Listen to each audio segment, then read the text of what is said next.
नमस्कार। जय मसीह की। प्रभु का धन्यवाद करते हैं आज के इस शाम के लिए।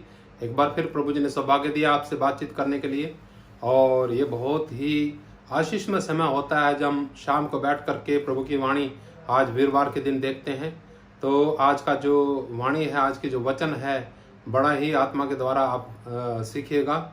और जो यूथ है, जो नौजवान हैं, कोई भी हैं, सबके लिए परमेश्वर का वचन, परमेश्वर की वाणी आज जरूर आशीष मिलेगी। परमेश्वर की वाणी सुन करके आइए हम प्रभु की वाणी में जाएंगे और देखते हैं हम कुछ विशेष बातें जो बुद्धि से संबंधित हैं।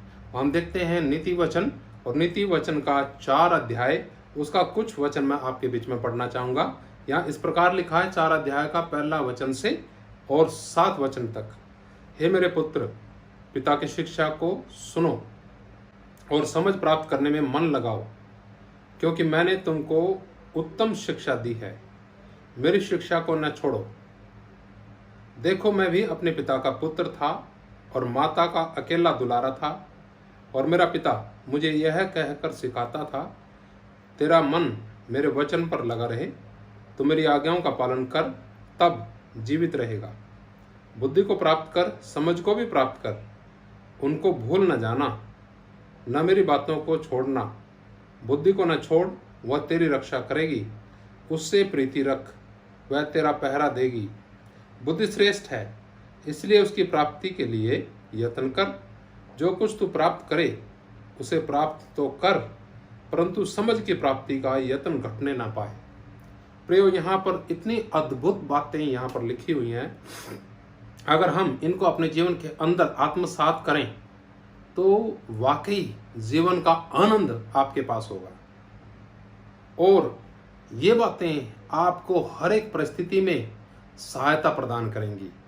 हम सोचते हैं सहायता इधर से उधर से कहीं कहीं से, लेकिन सहायता परमेश्वर ने अपने वचन के द्वारा, अपने वचन के मार्फत दी है, जिसको हम समझ नहीं पाते।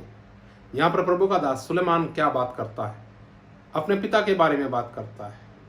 और किससे बात करता है? आगे की पीढ़ियों से बात करता है। यहाँ पर 3 पीढ़ियां हो गई। सोचिए, एक प्रमाणित वचन है ये, जिसको हम नजरअंदाज करते हैं। जब हम किसी बच्चे को बोलेंगे, अपने ही बच्चों को बोलेंगे, तो सोचिए उनका प्रत्युत्तर कैसे होगा। क्या उनका प्रत्युत्तर इस प्रकार से है जैसे कि कोई परमेश्वर का भय मानता है? अगर समझदारी से प्रभु के भय में हम जवाब देते हैं और प्रभु की शिक्षा के ऊपर मनन करते हैं, विशेष करके बुद्धि प्राप्त करने का यत्न करते हैं। लिखा वचन में, जो भी प्राप्त करे उसे तो प्राप्त कर, लेकिन बुद्धि को प्राप्त करने का यत्न कम ना होने पाए। क्या हम प्रयास करते हैं? सोचिए, अगर हम प्रयास करते हैं तो हमारा व्यवहार कुछ अलग होगा, चाहे हमारे माता पिता के प्रति, चाहे दूसरे के प्रति। हमारी बोलचाल कुछ अलग होगी। इस प्रकार से शब्द नहीं होंगे जो दूसरों को ठेस पहुंचाए। आप इन वचनों को अच्छे से पढ़िएगा, मैं दोबारा दोहराना नहीं चाहूँगा। इन वचनों के द्वारा परमेश्वर आपको बहुत बहुत आशीष देंगे। उत्तम शिक्षा बोलता है यहाँ पर। सुलेमान कहता है, मैंने तुमको उत्तम शिक्षा दी है। कोई भी माँ बाप अपने बच्चों को घटिया शिक्षा देता है क्या? सोचिएगा।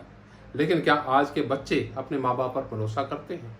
जो अपने जीवित माँ बाप पर भरोसा नहीं कर पाते, क्या परमेश्वर का लिए उनका जीवन के अंदर विश्वास है, भरोसा है? नहीं। तो क्या करना है? हमें घुटनों पर आकर के पश्चाताप करना है, माफी मांगनी है प्रभु से, और प्रभु को बोलना है कि प्रभु, हमारे माँ बाप के साथ हमारा अच्छा संबंध हो, जो वो शिक्षा देते हैं उसको हम अमल कर सके, क्योंकि उसके द्वारा हमें जीवन मिलेगा। प्रभु आप सबको बहुत बहुत आशीष दे। जय मसीह की। मारनाथा।